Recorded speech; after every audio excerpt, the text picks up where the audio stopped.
자, 어느 정도 완전해야 늦은 비를 맞을 수 있을까?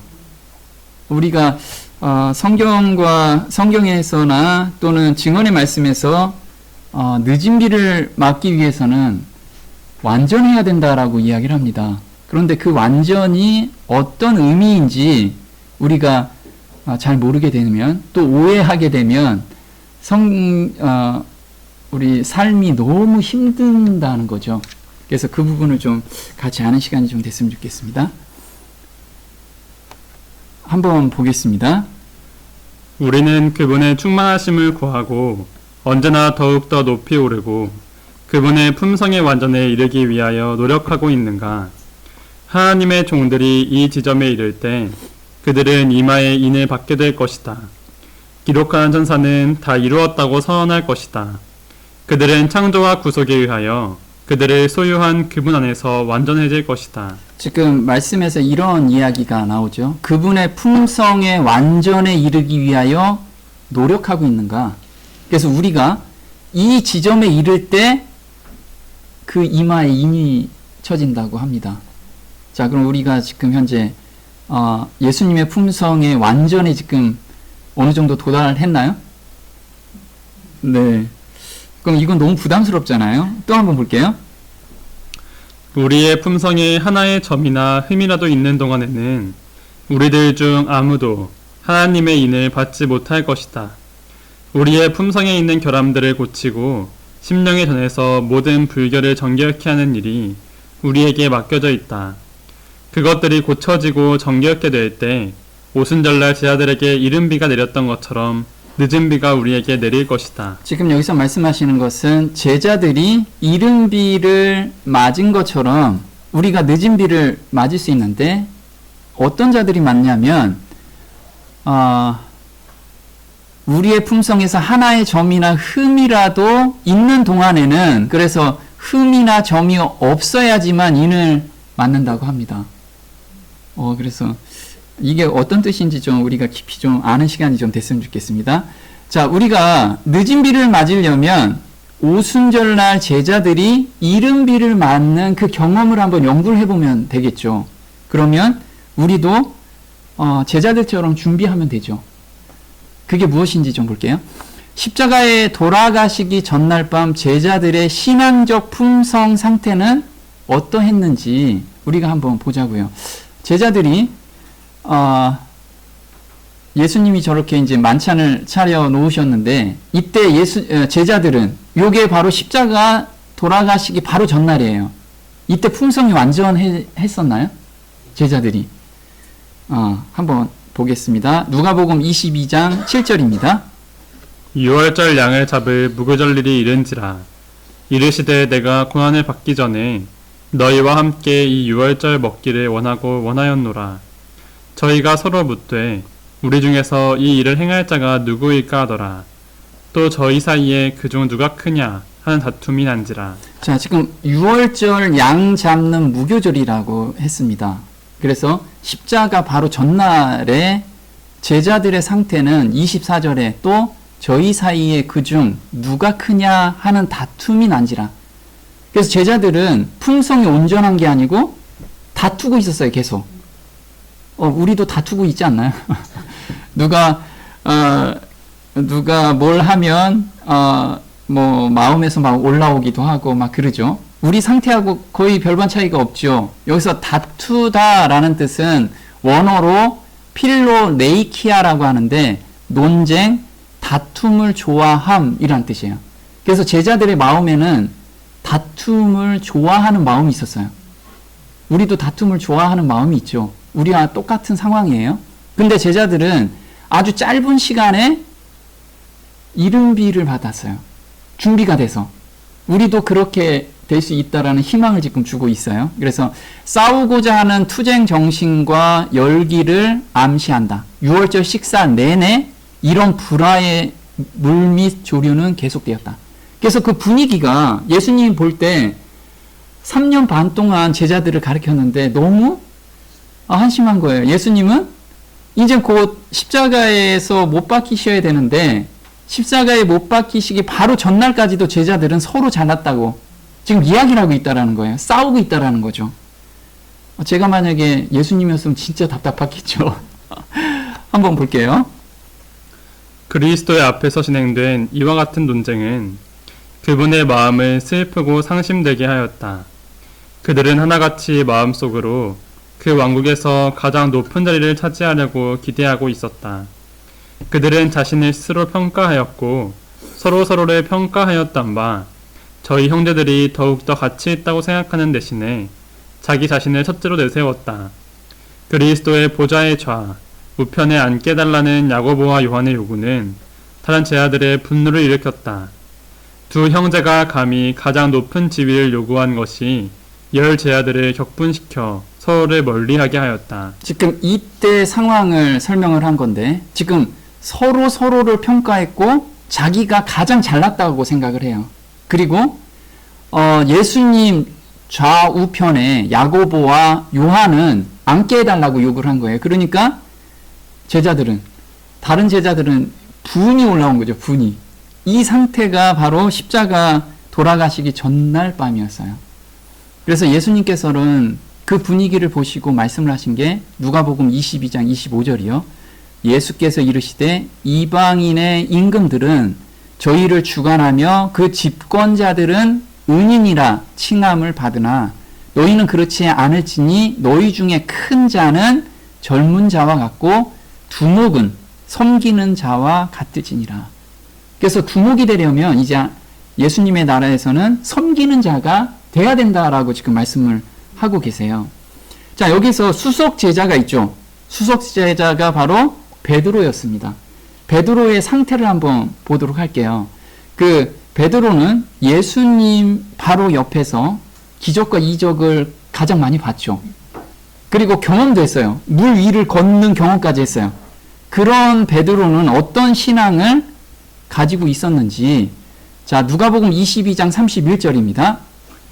시몬아 시몬아 보라 사단이 밀 까부르듯 하려고 너희를 청구하였으나 그러나 내가 너를 위하여 내 믿음이 떨어지지 않기를 기도하였노니 너는 돌이킨 후에 내 형제를 굳게 하라. 저가 말하되 주여 내가 주와 함께 오게도 죽는데도 가기를 준비하였나이다. 가라사대 베드로야 내가 내게 말하노니 오늘 닭 울기 전에 내가 3번 나를 모른다고 부인하리라 하시니라. 지금 여기서 사단이 무엇을 이야기하냐면 너희를 청구하였대요. 사단이. 자, 우리가 다들 믿음이 있노라고 하죠. 다 예수님을 믿고 있다라고 이야기를 하고 있어요. 믿음이 있노라고 하는 자들은 다 사단이 청구를 해요. 시험을 다 한다고, 시험을. 그런데 여기서 지금 시몬한테도 마찬가지로 청구를 하셨어요. 청구를 했죠. 근데 시몬은 지금 자기가 어떤 이야기를 하고 있냐면 내가 주와 함께 오게도 죽는데도 가기를 어떻게 했대요? 준비했대요. 그럼 믿음이 저는 확실합니다. 전 예수님 절대 배신 안 합니다. 제가 누굽니까? 이 마음으로 준비가 돼 있는 거예요. 사실 베드로는 자기 딴에는 굉장히 믿음이 있는 거예요. 왜냐하면 예수님이 하나님의 아들이라는 것을 알았어요. 그 믿음이 왔죠. 그리고 무리를 걷고 그 다음에 그 파도를 잠재우는 모습까지 다 봤어요. 그러니까 자기 나름에는 믿음이 있다라고 지금 생각하고 있는 거예요. 우리도 그렇지 않나요? 제가 어떤 성경을 많이 보고 은혜를 많이 받았어. 그럼 이제 내가 믿음이 있노라 라고 생각을 할 수 있다라는 거예요. 우리가 베드로하고 우리가 별반 차이가 없다라는 거예요. 그러면 사단은 그 믿음이 진짜인지 한번 청구를 하는 거예요. 시험을 하는데 우리는 이때 누구나 다 이런 시험에 허락을 받습니다. 누구나 다. 우리는 자유로울 수가 없어요.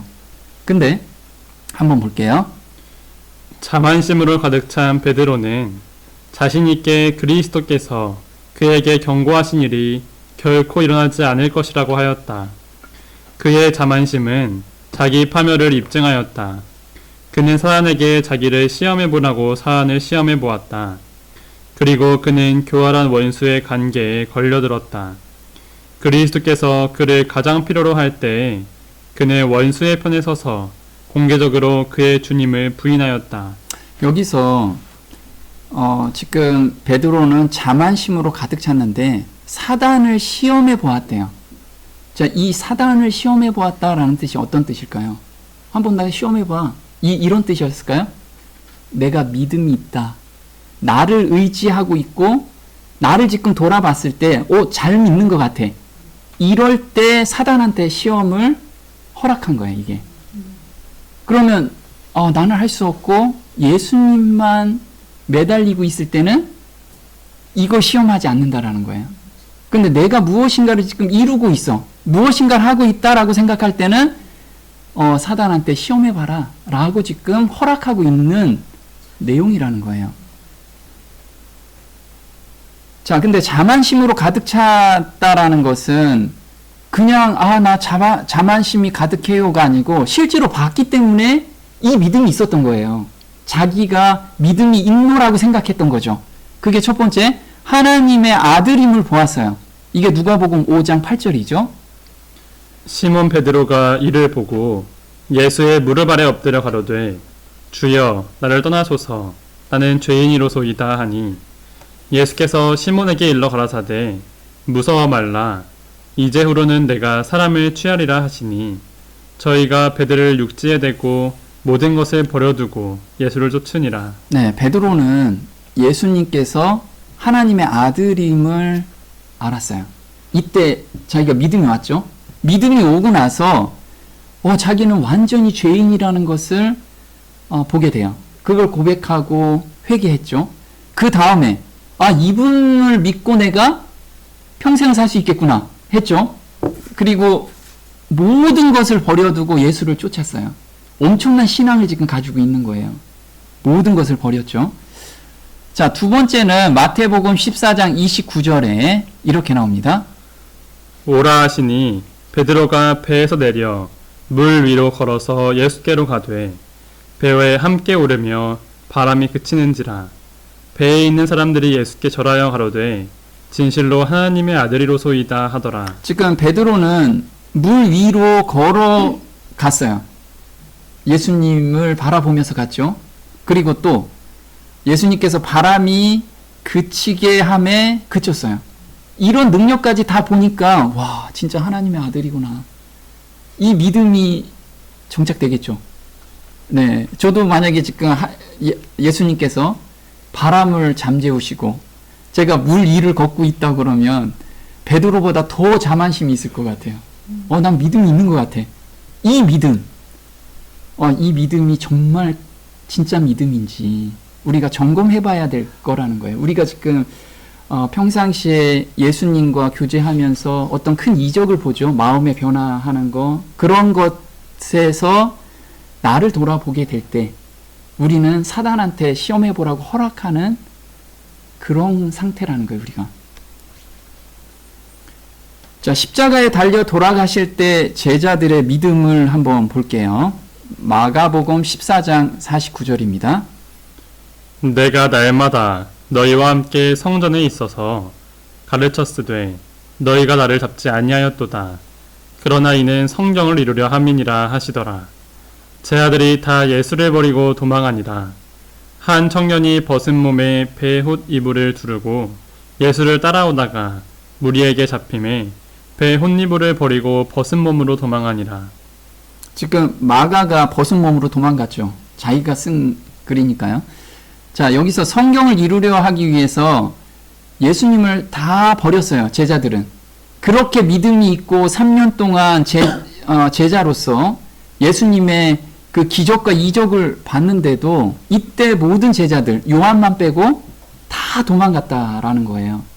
그러면 믿음이 어느 정도 있었을까요?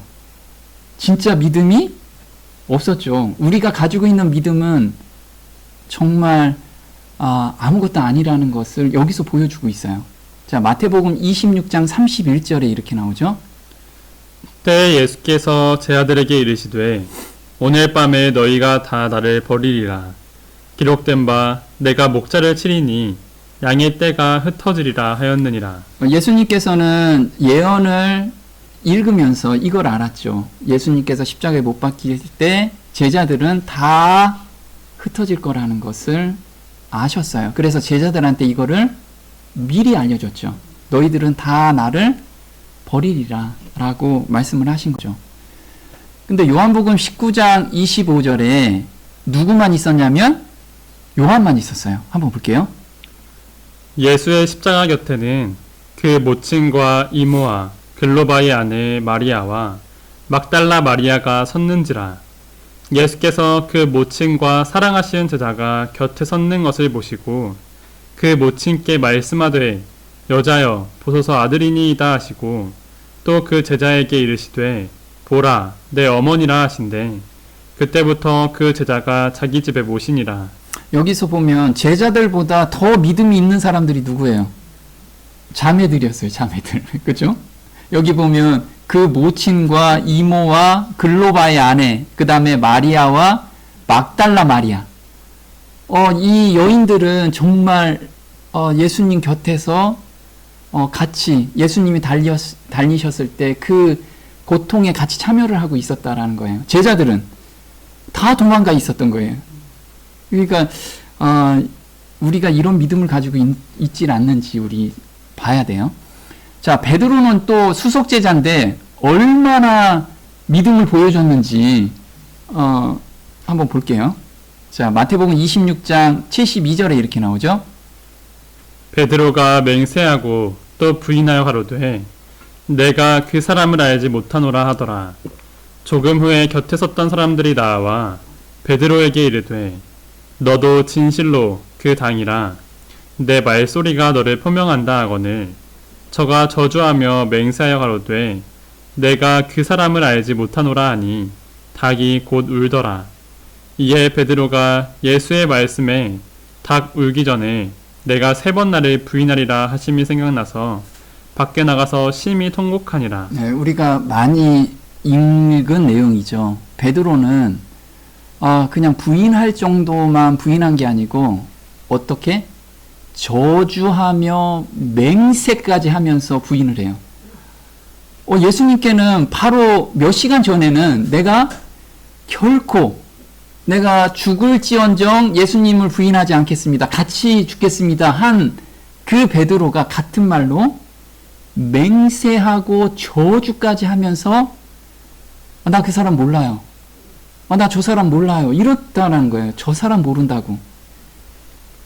그래서 베드로는 심히 저주하면서 부인했는데 그렇게까지 한 이유가 뭘까요? 한번 요한복음 18장 26절 한번 볼게요. 그러자 베드로에게 귀를 잘린 사람의 친척되는 사람으로서 대제사장의 종들 가운데 하나인 어떤 이가 베드로를 몰아세우며 말했다. 당신이 올리브산에서 예수와 같이 있는 것을 내 눈으로 똑똑히 보았는데도 그러시오. 그러나 베드로는 더욱 큰 소리로 난 아니오 하고 다시 부인했다. 그러자 곧 닭이 울었다. 자, 베드로는 계속 부인을 했죠. 왜요? 무서워서 그랬겠죠. 같이 시인하면 끌려가서 같이 죽을까봐. 죽기를 너무 무서워하기 시작한 거예요. 죽기를. 그래서 로마서를 썼던 사도 바울 형제는 히브리서에 이렇게 이야기를 하죠. 처음에는 부인, 다음에는 맹세로 부인, 그 다음에는 저주로 부인한다. 이는 죄악과 위선의 가속력을 적나라하게 보여주고 있다. 또 죽기를 무서워함으로 일생에 매여 종노릇하는 모든 자들을 놓아주려 하심이니. 지금 베드로는 죽기를 무서워하기 때문에 그런 거예요. 죽기를 무서워하기 때문에. 그럼 우리도 앞으로 이제 이런 환경에 누구나 닥쳐오게 될 거예요. 그러면 모든 사람이 죽기를 무서워하기 때문에 예수님을 부인할 정도가 아니고 어떻게 해요? 저주하며 맹세하면서 우리는 부인하게 될 거예요. 우리가 지금 무엇인가 준비되어 있지 않으면, 그 준비라는 것이 경험되어 있지 않으면, 그 경험한 데 계속 가지 않는다면, 그러면 그게 무엇인지를 오늘 알아야지만 우리가 이런 상황이 왔을 때 내 의지가 아니고 정말 그 경험 가운데 때문에 그 믿음 때문에 우리가 부인하지 않게 된다라는 거예요. 그걸 오늘 우리가 꼭 같이 아는 시간이 좀 됐으면 좋겠어요. 자, 요한 1서 3장 15절에 죽기를 무서워하는 사람들한테 오늘 죽으래요. 오늘 이 경험 가운데로 들어가라고 하거든요. 한번 볼게요. 그 형제를 미워하는 자마다 살인하는 자니 살인하는 자마다 영생이 그 속에 거하지 아니하는 것을 너희가 아는 바라. 그가 우리를 위하여 목숨을 버리셨으니 우리가 이로써 사랑을 알고 우리도 형제들을 위하여 목숨을 버리는 것이 마땅하니라. 자, 지금 목숨을 버리는 게 무엇이래요? 형제를 미워하지 않는 것이 목숨을 버리는 거래요. 그럼 내가 지금 형제 자매의 어떤 것에 대해서 계속 마음에 뭐가 있다라고 하면 지금 내가 목숨을 버리고 있지 않다라는 거예요. 나의 자존심과 내가 뭔가가 가지고 있는 거예요, 나한테. 그걸 죽이라는 거예요, 계속. 그 죽음 가운데서 계속 들어가 있는 자들이. 근데 내가 내 의지로서 죽이는 게 아니고 하늘에서 받는 마음으로 오늘을 사는 사람들이 앞으로 이런 죽음 앞에서도 담대하게 나아가게 될 거예요. 이게 구체적으로 무슨 경험인지 한번 보도록 할게요. 자, 심히 통곡한 이유가 베드로는 무엇일까요? 그걸 한번 볼게요. 그와 동시에 베드로의 시선도 주님께 이끌렸다. 그 부드러운 얼굴에서 그는 깊은 동정과 슬픔을 볼 수 있었을 뿐 분노의 그림자는 추호도 볼 수 없었다. 창백하고 고통에 차 있는 얼굴과 떨리는 입술과 동정과 용서의 정이 서린 그분의 모습은 화살처럼 그의 마음을 찔렀다. 양심은 일깨워졌다. 기억은 되살아났다. 지금 베드로와 예수님의 눈이 마주친 거죠. 시선이 마주치고 나서 그 시선 안에서 예수님께서 너 아까 얘기한 거하고 또 다르지? 그래서 분노하고 막 저주한 그 눈빛이 아니라 예수님께서는 깊은 동정과 슬픔을 볼 수가 있었어요. 그리고 떨리는 입술과 동정과 용서의 정이 서린 그 모습을 봤어요. 베드로가 그걸 느끼고 있었던 거죠. 그러면서 양심이 너무 아팠죠. 자, 근데 또 한번 볼게요. 추억들은 조수와 같이 그에게 밀려들었다. 구주의 부드러운 자비, 그분의 친절과 오래 참으심, 과오를 범한 그 제자들을 대하시는 그분의 부드러우심과 인내, 이 모든 일이 기억에 떠올랐다. 그가 구주의 굴욕과 슬픔에 가장 무거운 짐을 더했다는 사실을 알고 그의 애통하는 마음은 몹시 괴로웠다. 지금 베드로는 그 찰나의 순간에 무엇을 추억했어요? 예수님께서 3년 동안 본인들하고 같이 동행했을 때 예수님의 그 행적을, 그 마음을 계속해서 생각하게 됐어요. 그럼 베드로는 이런 추억이 없었으면 양심이 일깨워지지도 않았겠죠. 우리한테 지금 필요한 게 바로 이 추억 만드는 거예요. 누구하고 동행하는? 예수님이 보혜사였잖아요. 보혜사. 또 다른 보혜사를 보내주신다라고 했는데 예수님도 보혜사시거든요. 그럼 내가 지금 성령과 함께 이런 추억이 없으면 결코 이때는 설 수가 없어. 우리는 어느 순간에 뒤를 돌아보니 하나님께서 나하고 여기까지 인도하셨구나. 이 추억이 만들어져 있지 않은 사람들한테는 결코 설 수가 없어요. 우리한테 지금 경험하라고 하는 것이 바로 이런 경험이라는 거죠. 또 한번 볼게요. 예수께서 당신의 아버지께 자기의 영혼의 고통을 토로하시던 바로 그곳에 와서 베드로는 자기의 얼굴을 땅에 대고 죽기를 원했다.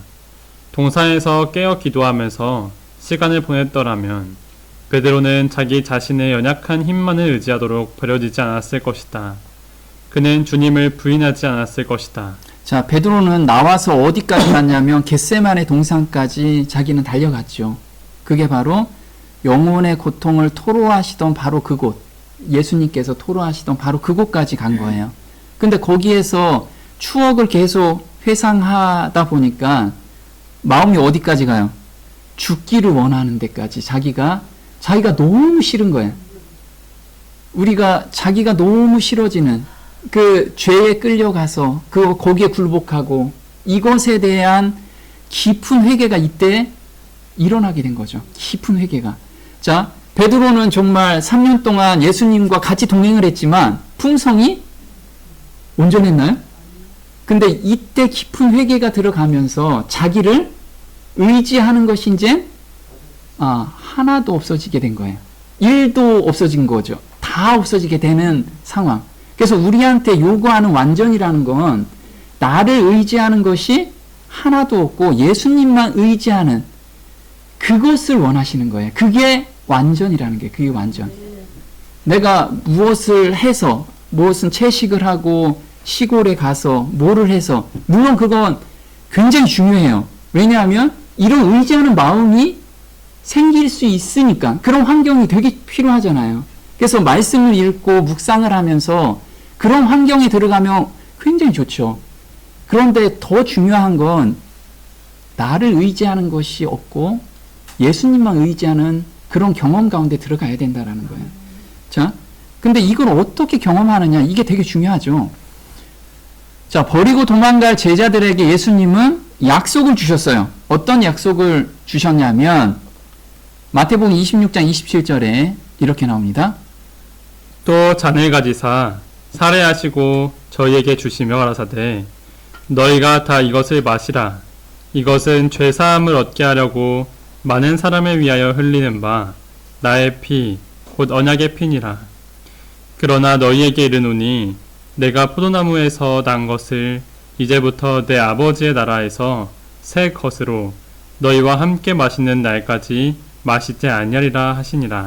자, 우리가 예수님께서 잔을 가지시고 제자들한테 주면서 이것은 나의 피, 곧 언약의 피래요. 그 언약의 피라는 게 어떤 걸까요? 무엇을 언약했죠? 예수님께서 우리한테 무엇을 준다? 새 마음을 준다라고 그 언약을 주셨어요. 그래서 제자들은 그 환경까지 계속 인도를 하셨어요. 제자들이 자기를 의지하지 않는 마음으로 변화되는 시점까지 가게 하신 거죠. 그게 히브리서 8장 10절에 바울 형제가 언약의 피가 무엇이냐? 이것에 대한 설명을 해주신 거죠. 보겠습니다. 또 주께서 가라사대 그날 후에 내가 이스라엘 집으로 세울 언약이 이것이니 내 법을 저희 생각에 두고 저희 마음에 이것을 기록하리라. 나는 저희에게 하나님이 되고 저희는 내게 백성이 되리라. 내가 저희 불의를 긍휼히 여기고 저희 죄를 다시 기억하지 아니하리라 하셨느니라. 지금 언약의 피를 예수님은 바울 형제는 이 단어를 가지고 본인이 경험한 것을 풀이해 준 것이 바로 히브리서 8장 10절이라는 거죠. 세울 언약이 이것이니 내 법을 저희 생각에 두고 저희 마음에 기록한다. 기록하게 되면 하나님이 나의 하나님이 되고 그리고 내가 하나님 백성이 된다라는 거예요. 근데 하나님 백성이 되려면 죄가 있으면 안 되죠. 그래서 죄를 다시는 기억지 않게 하신다라는 거예요. 이게 우리한테 주신 언약의 피라는 거예요. 언약. 이걸 믿고 우리가 가야겠죠. 자, 누가복음 22장 28절에 또 이렇게 나옵니다. 너희는 나의 모든 시험 중에 항상 나와 함께한 자들인즉 내 아버지께서 나라를 내게 맡기신 것 같이 나도 너희에게 맡겨 너희로 내 나라에 있어 내 상에서 먹고 마시며 또는 보좌에 앉아 이스라엘 12지파를 다스리게 하려 하노라. 여기서 정말 은혜로운 말씀이요. 이때 말씀하실 때 제자들은 정말 믿음이 형편없었죠.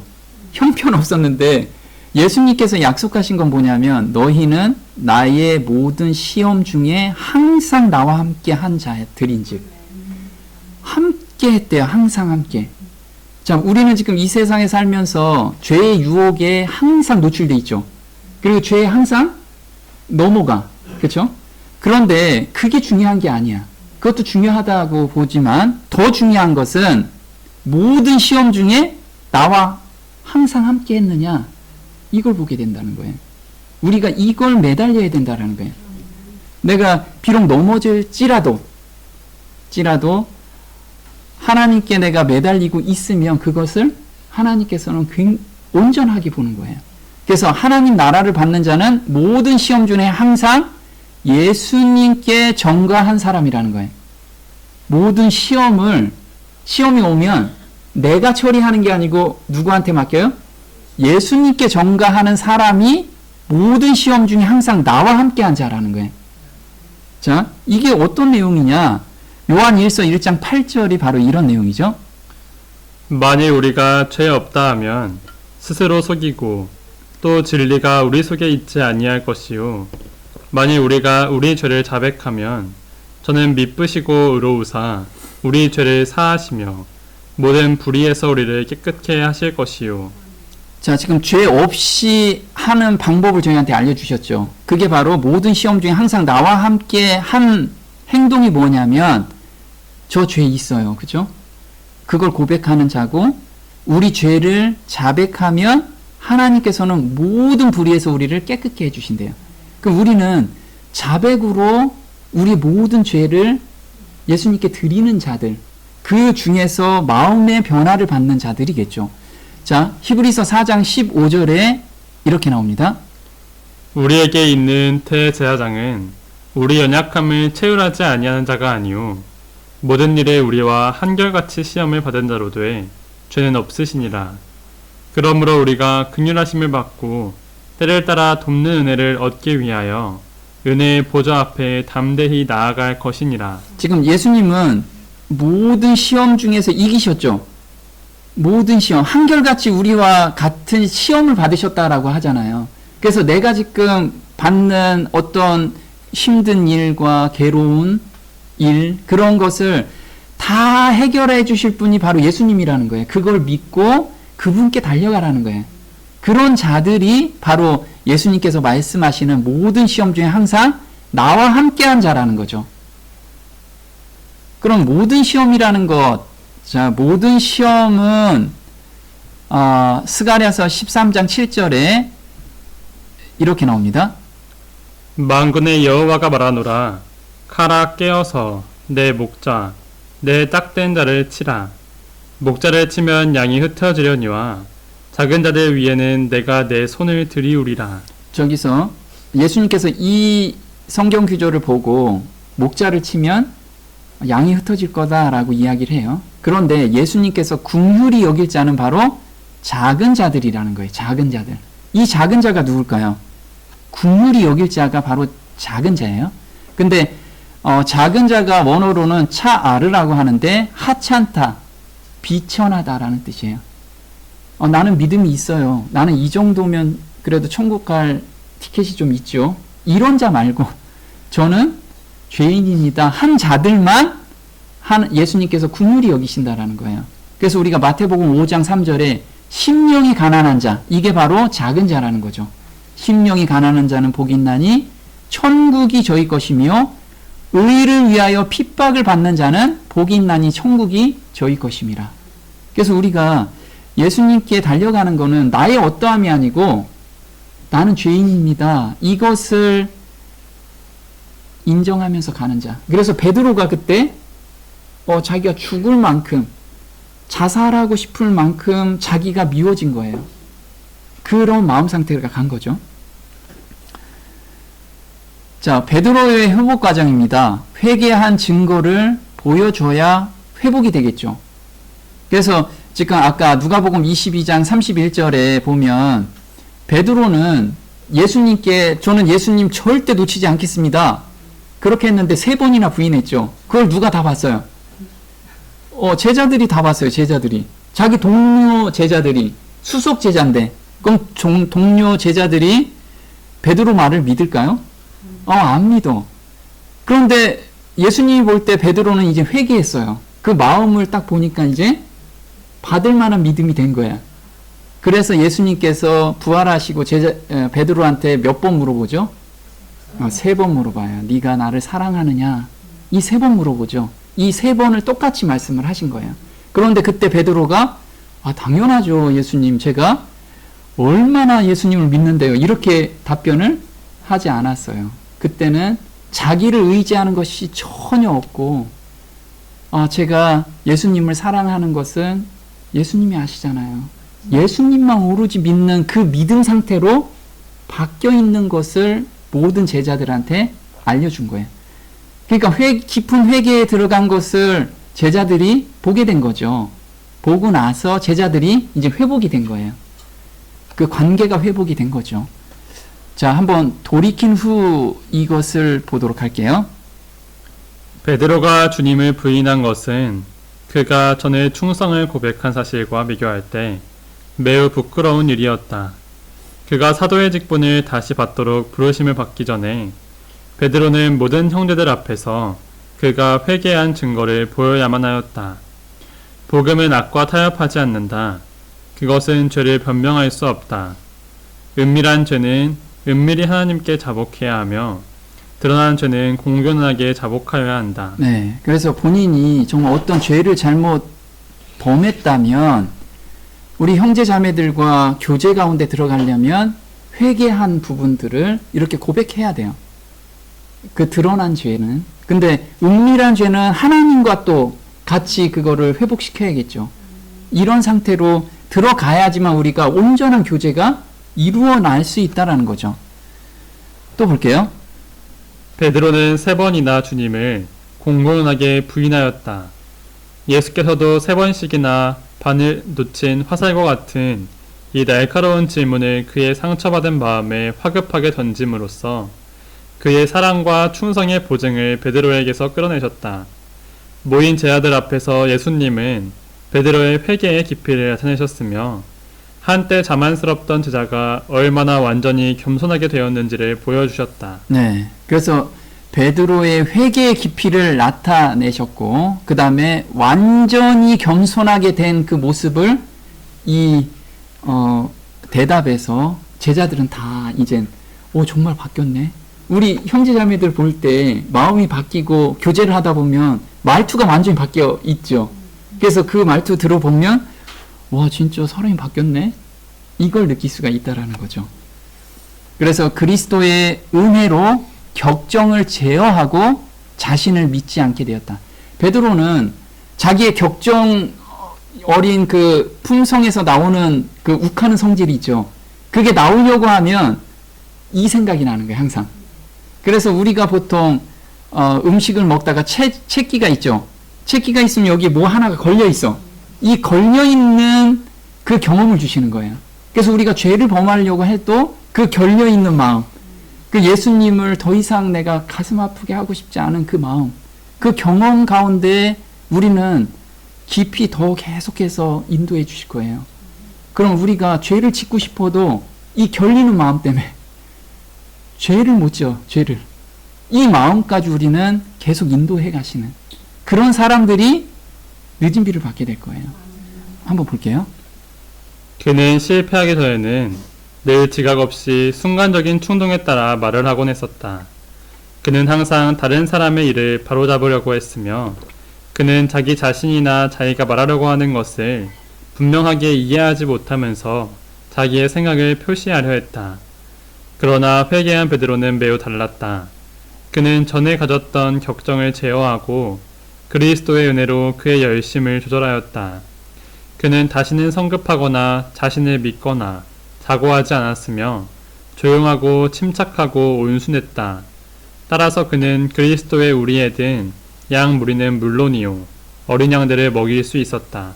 네, 지금 실패하기 전에는 베드로는 나서기를 좋아했고 그 다음에 지적하기를 좋아했고 그런데 이런 실패를 경험하고 나서 이 실패라는 게 좋은 실패죠. 이젠 더 이상 예수님을 배신하고 싶지 않은 마음이 생겨났기 때문에요. 그 이후에 은혜로 그의 열심을 조절하였다. 그래서 격정 어린 마음이 막 생겼을 때 이때 기억이 계속 나는 거예요.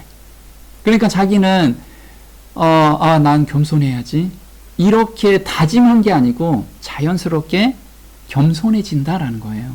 우리는 이런 마음이 하나님께서 계속 우리를 인도해 가는 거죠. 자, 그럼 품성이 완전해지는 시점은 언제인가? 한번 그래프를 한번 보도록 할게요. 자, 품성이 완전해지는 거, 제자로 부르심을 받을 때가 있죠. 이때 제자들은 자기의 모든 것을 버리고 쫓았어요. 엄청난 결단을 했죠. 이때 품성이 완전해졌나? 자, 십자가에서 완전해졌는가? 그리고 부활 후 40일간 성경을 배울 때 그때 완전해졌나? 또 10일간 깊은 회개와 성령을 부르짖을 때 완전해졌는가? 또 오순절 이른비 성령이 임할 때 완전해졌는가? 자, 이게 완전해짐에 대해서 이야기를 하고 있어요. 자, 제자로 부를 때 아까 누가복음 5장 8절에 제자로 부를 때 베드로가 예수님이 하나님의 아들인 것을 알게 됐죠. 그리고 모든 것을 버리고 쫓았어요. 이때 내주하는 성령이 임하게 됐죠. 내주하는 성령. 우리는 내주하는 성령을 오늘 경험하면서 가야 돼요. 성령께서 우리한테 지금 이건 아니라라고 말씀하실 때 그걸 거부하면 안 된다라는 거죠. 아까 봤듯이 십자가 전날까지 누가 크냐 논쟁을 했어요. 그리고 십자가 때 베드로는 깊은 회개에 들어갔죠. 예수님이 십자가에 못 박히실 때 베드로는 지금 겟세마네 동산에 가서 자기를 너무 싫어진 거죠. 자기가 싫은 거예요. 그때 너무 깊은 회개가 들어가게 된 거죠. 그리고 나서 품성이 온전하게 됐죠. 오순절날. 보면 우리가 씨앗을 심죠. 씨앗을. 그리고 발아기가 있고 성장기가 있고 개화기, 등숙기가 있고 완숙기가 있고 그 다음에 수확기가 있습니다. 이 수확기가 이른비가 내릴 때 수확이 되죠. 이른비가 내리고 나서. 그럼 우리도 마찬가지예요. 늦은 비가 내리고 나서 수확이 이루어지겠죠. 근데 놀랍게도요. 등숙기에서 수확기까지는 몇 주 걸리냐면 7주 정도 걸려요. 7주. 그러면 77은 49, 50일 정도 소요가 된다라는 거죠. 근데 씨앗일 때는 불완전했나요? 발아할 때도 불완전했나? 아니라는 거죠. 우리가 지금 아기가 태어났어요. 아기가 태어났는데 발 하나가 없이 태어나서 2살 때 정도 되면 발이 자라나고 10살 때 되면 발가락이 자라나나요? 온전하게 태어나서 성장하는 거죠. 마찬가지로 씨앗이 심겨지면 온전한 상태에서 심겨진 거예요. 그리고 발아할 때도 온전하고 그 다음에 성장할 때도 온전한 거예요. 이 각 단계별로 다 온전한 가운데 우리가 살 수 있는 거예요. 살아가는 거죠. 근데 이 온전함은 어느 때 온전할까요? 우리 씨가 나는 자라야지, 내가 온전해야지 이러면서 자랄 수가 없죠. 뭐만 바라보면 돼요? 하늘만 바라보면 돼요. 하늘에서 비가 내리면 비를 촉촉히 받고 그 다음에 공기, 햇볕 그것만 바라보면 되는 거예요. 그래서 씨의 완전함은 하늘을 온전히 의지할 때 완전하게 자라는 거예요. 우리한테 준 실물 교훈이 바로 이거라는 거예요. 오늘 완전하게 살 수 있는 것은 예수님께 온전히 의지하는 그것이 온전한 가운데 사는 삶이라는 거예요. 자, 그러면 우리가 요때 십자가 전까지 제자들의 믿음 상태를 볼게요. 자, 제자들은 살아계신 하나님의 아들임을 믿었어요. 맞나요? 우리도 예수님이 살아계신 하나님의 아들인 걸 믿나요? 네, 믿죠. 제자들하고 우리가 똑같아, 그죠? 근데 제자들은 이 세상 통치자로 메시아를 알았어요. 우리는 제자들보다 좀 낫죠. 지금 예수님께서는 우리가 영광의 왕국의 메시아, 그러니까 통치자로 우리가 보고 있죠. 지금 우리 은혜의 왕국의 통치자뿐만 아니고, 근데 십자가 전까지 예수님과 닮은 품성이 있는 제자가 있었나요? 네, 한 명도 없었어요. 우리한테 희망이 좀 있나요? 우리도 똑같아요. 제자들을 하고. 이걸 우리한테 예표로 주신 거는 우리가 희망을 갖고 늦은 받을 수 있는 그릇이다, 될 수 있다라는 걸 우리한테 보여주고 계세요. 자, 근데 누가복음 22장 28절에는 보혜사와 항상 동행을 했어요. 제자들은 실수를 범하고 그 다음에 서로 다툼이 있어도 예수님하고 떨어지지 않았어요. 이것이 온전하다는 거예요. 우리는 성령과 함께 동행하는 삶이 온전한 삶이라는 것을 항상 기억하고 있어야 돼요. 그리고 겨자씨 같은 믿음으로 살았어요. 겨자씨처럼 이렇게 작은 믿음이 아니고 겨자씨와 같은 믿음. 겨자씨는 온전히 하늘만 의지하는 믿음. 우리는 그 겨자씨와 같은 믿음으로 삶을 살 때 온전하다라고 하나님께서 인정해 주시는 거예요. 자, 예수님께서 3년 반 동안 제자들을 가르치신 것은 그럼 무엇인가? 야, 너 품성 좀 온전해라. 야, 너 좀 거룩해라. 그리고 너 그렇게 살면 안 되잖아. 이걸 가르치셨나요? 3년 반 동안 가르치신 게 있어요. 우리는 이걸 오늘 실천하면 되겠죠. 3년 반 동안 가르치신 것이 누가복음 22장 42절입니다. 가라사대 아버지여 만일 아버지의 뜻이거든 이 잔을 내게서 옮기시옵소서. 그러나 내 원대로 마옵시고 아버지의 원대로 되기를 원하나이다. 예수께서 힘쓰고 애써 더욱 간절히 기도하시니 땀이 땅에 떨어지는 핏방울 같이 되더라. 지금 예수님께서도 자아에서 올라오는 하나님의 뜻과 반대되는 그 뜻을 어떻게 했어요? 하나님의 뜻에 맞추기 위해서 간절히 기도하셨죠. 그래서 우리한테 원하시는 거, 예수님께서 제자들한테 3년 반 동안 가르치신 건 뭐냐면, 첫 번째, 하나님의 뜻이 무엇인지를 발견하는 거. 두 번째는 그 뜻에 맞추는 거. 내 모든 것을 그 뜻에 맞추는 거. 근데 그 뜻을, 내 죄로 기울어지는 품성은 절대 그 뜻에 순종하고 싶지 않은 마음이죠. 그걸 십자가에 못 박으라는 거예요. 그걸 가르쳐 주신 거예요. 그러면 나머지는 내가 다 해줄게. 하나님의 능력이 임하시면 나머지는 다 해주시는데, 우리는 우리 힘으로 뭔가를 하려고 해. 내가 좀 거룩하게 살아야 되고, 하나님의 임재가 되면 거룩은 자연스럽게 일어나는 거라는 거죠. 자, 요한복음 13장 14절에 또 이렇게 나오죠. 내가 주와 또는 선생이 되어 너희 발을 씻겼으니 너희도 서로 발을 씻기는 것이 옳으니라. 내가 너희에게 행한 것 같이 너희도 행하게 하려 하여 본을 보였노라. 내가 진실로 진실로 너희에게 이르노니 종이 상전보다 크지 못하고 본을 받은 자가 보낸 자보다 크지 못하니 너희가 이것을 알고 행하면 복이 있으리라. 예수님께서 십자가에 못 박히시기 전날까지 이 이야기를 계속 하신 거예요. 뭐라고 해요? 주와 선생이 돼서 발을 씻겼다. 이거는 자아가 온전히 죽지 않으면 할 수 없는 일이라는 거죠. 이걸 알고 행하는 자가 복이 있대요. 우리가 복 받는 자가 돼야 돼요. 복. 자, 한번 볼게요. 겸손은 하나님의 크신 사랑을 철저히 의식하는 중에 달아나는 능동적 원칙이다. 그리스도와 하나가 되는 것은 매 발걸음마다 자아 부정, 자기 희생을 요한다. 그리스도께서 우리 안에 사신다. 이것이 마음과 마음을 이끈다.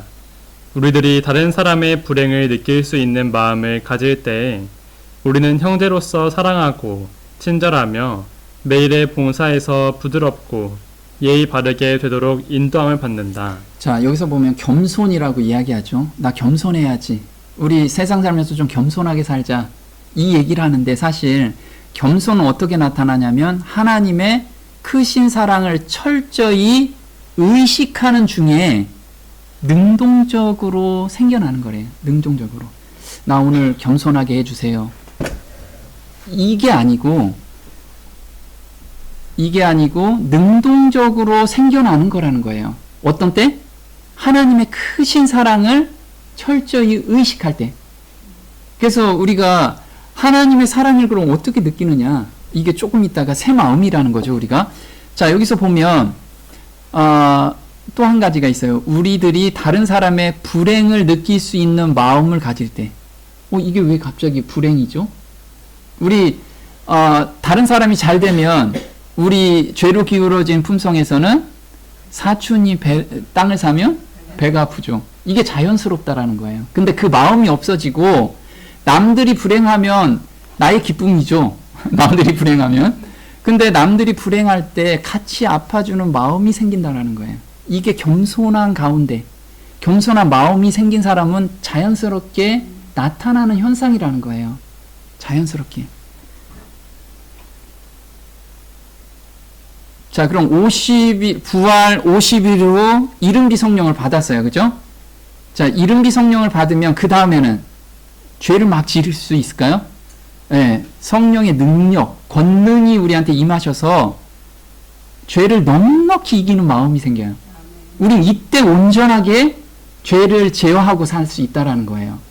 자, 그래서 오직 성령이 너희에게 임하시며 너희가 권능을 받고 예루살렘과 온 유대와 사마리아와 땅끝까지 이르러 내 증인이 된다라고 했죠. 자, 권능을 받는다. 이것은 누가복음 10장 19절에 원수의 모든 능력을 제어할 권세를 주었으니 이때 우리가 온전하게 제어할 수 있는 능력이 생기는 거예요. 죄의 유혹이 와도 거기에 넘어가지 않는 능력. 우리는 이 늦은 비 때 우리가 이 상태까지 가겠죠. 그래서 성령께서 강림하신 것은 바로 제자들이 높은 자리를 얻으려고 다투는 일을 그만두고 온전히 연합한 후에 있었던 일임을 주목하라. 저들은 하나로 일치되었다. 우리가 성령 충만하다는 것은 내 자아가 없고 우리가 하나가 되는 것. 이게 성령 충만한 삶이라는 거예요. 우리가 계속 나뉘는 거, 이런 건 아직 멀었다는 거죠. 그런데 성령이 주어진 후에 저들이 전한 증언은 같은 것이었다. 믿는 무리가 한 마음과 한 뜻이 되어 라는 말씀에 주의하라. 제자들은 저희 자신을 위하여 축복을 구하지 아니하였다. 영혼들에 대한 책임감이 저들을 눌렀다. 지금도 그렇게 될 수 있을 것이다. 우리도 이렇게 돼야 된다라는 거예요. 이게 성령이 임한 자들이라는 거예요.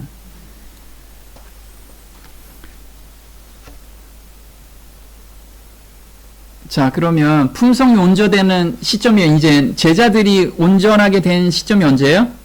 이른비 성령 받을 때였어요. 그러면 늦은비 성령 받을 때겠죠, 우리도. 그죠? 온전히 될 때. 자, 50일간 성경을 공부하고 임하시는 성령을 간구했어요.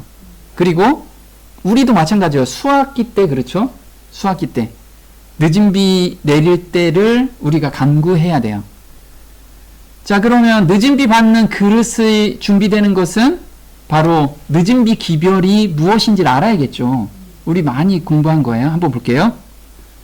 그것은 큰 음성으로 외쳐져야 할, 그리고 성령의 부으심이 대량으로 함께 나타날 셋째 천사의 기별이다.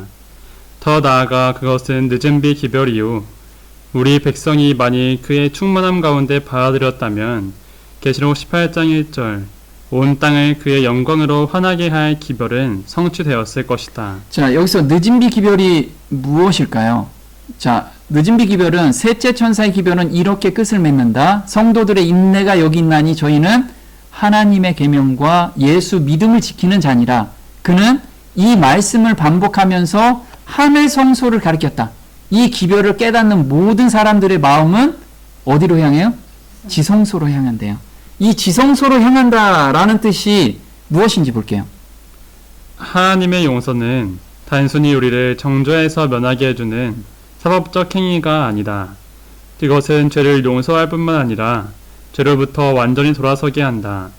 마음을 변화시키는 것은 구원하는 사랑의 표현이다. 오직 그리스도의 완전한 의에 근거를 둔 선물로서 주어진다. 자, 우리가 지성소로 향하는 거, 지성소 기별에 우리가 함께 봉사하는 것은 무엇이래요? 용서하는 경험을 갖는 것. 이 용서하는 경험은 단순히 죄를 용서해 줄 게가 아니고 그 죄에서 완전히 돌아서게 하는 경험까지 가는 거. 더 이상 그 죄의 유혹에 우리가 넘어가지 않는 마음까지 받는 거. 이게 지성소 경험이라는 거예요. 이게 내 법을 너희 마음에 두고 너희 생각에 내가 두겠다. 새 마음의 경험이라는 거예요. 그럼 지금 우리 늦은 비 받을 수 있는 경험 가운데 들어가는 건 새 마음을 간구하면서 거기에 우리가 매달리는 삶, 이것이 바로 늦은 비 받는 준비를 하고 있는 거라는 거예요. 네, 우리 모두가 그런 삶 속에 들어갔으면 좋겠습니다.